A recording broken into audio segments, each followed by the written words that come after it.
Chandu champion ये film ये आधारित है, ये ट्रू स्टोरी है और ये आधारित है मुरलीकांत पेटकर जी के ऊपर, जिन्होंने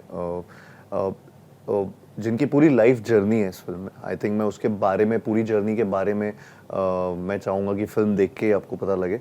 लेकिन मैं ये कह सकता हूँ कि इस कहानी, ये स्पोर्ट्स फिल्म से भी ज़्यादा, जो कि आपने ट्रेलर में स्पोर्ट्स देखे हैं और गानों में अभी तक देखा है, उससे भी ज़्यादा ये आई थिंक ह्यूमन ट्रायम्फ की स्टोरी है। एक जज्बे की कहानी है और बहुत ही इंस्पायरिंग टेल है। आई तो मुझे लगता है कि ये बहुत बहुत लोगों को इंस्पायर भी करेगी उनके ड्रीम्स तक पहुंचने के लिए। एंड हाँ, काफ़ी मेहनत लगी है ये चीज़ करने में। I am very proud of this film. मुझे लगता है ये मेरे करियर की बहुत स्पेशल फिल्म है, और मेरे लिए बहुत एक पर्सनल लेवल से मैं इससे जुड़ा हुआ हूँ। जो इनकी स्टोरी है उससे भी मैं कहीं ना कहीं मेरी स्टोरी को भी जोड़ पाता हूँ। तो मुझे लगा कि why not do a trailer launch, या पहली चीज़ जो फिल्म की आती है वो वहाँ से शुरुआत हो जहाँ पे मैंने ड्रीम किया था एक्टर बनने का, मैंने सपना दिया था। And because it's a story, जब आप ये फिल्म देखेंगे तो आप समझेंगे it's like an Indian dream. It's that kind of a story जिसमें हर इंसान अपनी कहानी को ढूंढ पाएगा और रिलेट कर पाएगा। तो सब ड्रीमर्स की कहानी है। और तो मैंने जहाँ से ड्रीम किया था, मुझे लगा कि शायद वहाँ पे चंदू चैंपियन का ट्रेलर लॉन्च होना चाहिए। एंड सबको ये अच्छा भी लगा, तो हम सब, कबीर सर, साजिद सर, सब लोग, पूरी टीम वहाँ पे गई, सारे जर्नलिस्ट, थैंकफुली सब लोग, हम लोग साथ में वहाँ पे पहुँचे और पूरा इवेंट कवर किया। एंड बहुत अलग एक्सपीरियंस था।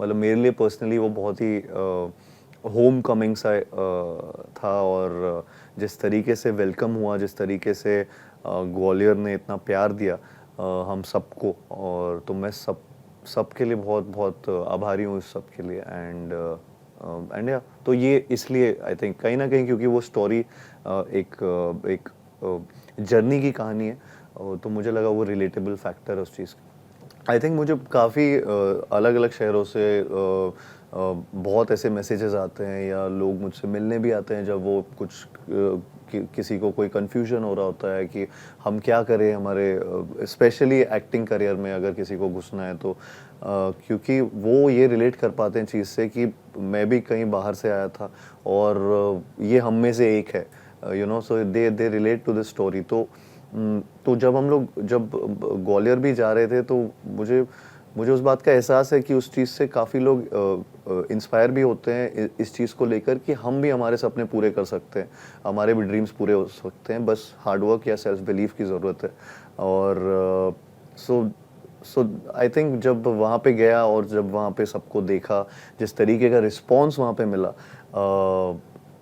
बहुत ज़्यादा ओवरवेलमिंग हो गया था मेरे लिए, मेरी फैमिली के लिए, बिकॉज और पापा के लिए भी बहुत ज़्यादा ओवरवेलमिंग था उस टाइम वहाँ पे। तो इसलिए मैंने उनको स्टेज पे भी उस टाइम लास्ट पे बुलाया था। एंड तो he was really emotional after that. तो वो थोड़ा अपने शहर में ऐसी चीज़ होना बहुत बड़ी बात हो जाती है सबके लिए। तो बस आई वाज नो डिफरेंट। बस एक सन्नी थी।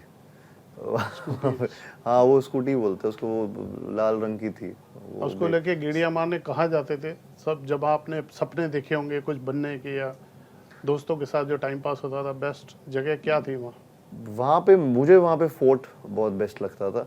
लेकिन वहाँ पे हम मतलब वो सन्नी ऊपर जा नहीं पाती थी क्योंकि वो बहुत स्टीप था। तो वो उतर के फिर हमें वो ऊपर लेके जाना पड़ता था, फिर वहाँ पे पार्क करते थे, तो पैदल ही हो जाता था आधा रास्ता। तो मगर ये था कि फोर्ट वहाँ पे बहुत एक आइकॉनिक सी जगह है जहाँ से पूरा किला वो है, जहाँ पे पूरा शहर दिखता है। एंड आपको you feel like you are on top of the world. तो वो थोड़ा सा एक ऐसा फीलिंग आता है। एंड तो वहाँ मैं बहुत जाता था जब मैं ग्वालियर में था। और हाँ, मतलब ऐसे दोस्तों के साथ तो काफ़ी मस्ती करते थे। और हाँ, ये, हाँ सर, देख ही रहे हैं अभी सुना। मैं तो बिल्कुल ही इस फिल्म में, मतलब मैं यही बोलता हूँ हर किसी को कि ये मेरे करियर की सबसे टफेस्ट फिल्म है। और मुझे ये भी नहीं लगता कि इसके बाद भी इससे टफ रोल शायद से कोई होगा, बिकॉज जिस तरीके की इनकी कहानी थी, तो मुझे वो फुल जस्टिस करने का बहुत मेरे ऊपर प्रेशर था कि in terms of the skill sets, boxing, swimming, दंगल, ये सारी चीज़ें बहुत मतलब आपको बहुत ही प्रोफेशनल तरीके से इनको कबीर सर को दिखाना था और हम मेरे ऊपर बहुत प्रेशर था उस बात का। तो वो स्क्रैच से सीखा था सब। मैंने कभी भी बॉक्सिंग या दंगल कभी सोचा भी नहीं था मैं स्विमिंग किसी फिल्म में कर रहा हूँगा। और मुझे डीप वाटर से भी काफ़ी डर लगता था। तो मैं वहाँ से लेकर सीधा यहाँ पे 15 फीट के ओलंपिक साइज स्टेडियम में पूल में ये स्विमिंग करना मेरे लिए बहुत बड़ी चीज़ें थी। एंड बॉक्सिंग करना विथ प्रोफेशनल बॉक्सर्स, ये सब चीज़ें आई थिंक बहुत मेहनत लगी वहाँ तक पहुँचने के लिए। 1.5-2 साल की मेहनत पूरी लगी ये सारे फिज़िकलिटी को अचीव करने में। इमोशनली भी काफ़ी इस फिल्म में क्योंकि बहुत पेशेंस चाहिए था इस फिल्म को बनाने में, इस फिल्म के हर लुक को अचीव करने में, बॉडी टाइप को अचीव करने में, स्किल सेट को अचीव करने में।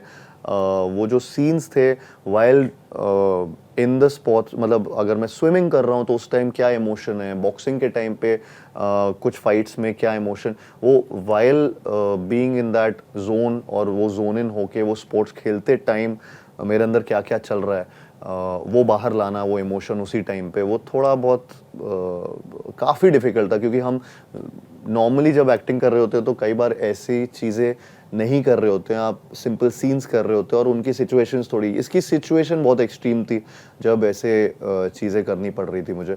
तो वो बहुत एंड एनवायरनमेंट फ्रेंडली भी नहीं था। क्योंकि चक्कर क्या था कि कड़ी धूप में या दोपहर के टाइम या सुबह से लेकर शाम तक जब हम शूट करते थे तो दंगल वो सॉइल पे शूट करते थे।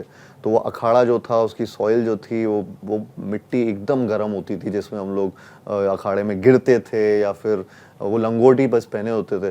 तो सब लोग उसी में, और हमारे पास और कोई तरीका नहीं था वो शूट करने का। तो सर्कमस्टांसेस मतलब हमेशा बहुत डिफ़िकल्ट रहे इस फिल्म को शूट करते वक्त। बहुत रहा, मैं थैंकफुल हूँ साजिद सर के लिए क्योंकि उन्होंने इतना इस फिल्म को he is nurtured it like a baby and like his own baby and इस तरीके से उस फिल्म को बैक किया है। ही इज़ नेवर, मतलब he is always been there for the film and still he is there for the film, which I really like about him. And I think वो एक फिल्म को not just like a producer but a filmmaker की तरह देखते हैं और इसलिए I think वो आज तक इतने सक्सेसफुल रहे भी हैं, मुझे ऐसा लगता है। मुझे एक्चुअली लगता है कि ये फिल्म एक होलसम एंटरटेनर है और ये सबको इंस्पायर तो करेगी, लेकिन ये स्टोरी जो है जिस तरीके की इंस्पायरिंग, एस्पिरेशनल या एक ड्रीमर्स की एक जो कहानी है, ये हर चीज़ आपको बहुत ही एंटरटेनिंग तरीके से ये कह के चली जाएगी। तो आई थिंक ये एक होलसम एंटरटेनर को आपको देखना चाहिए 14 जून को। श्रेष्ठ भारत पर खबरों से जुड़े रहने के लिए चैनल को सब्सक्राइब और लाइक करें, बेल आइकन दबाएं और देखते रहें श्रेष्ठ भारत।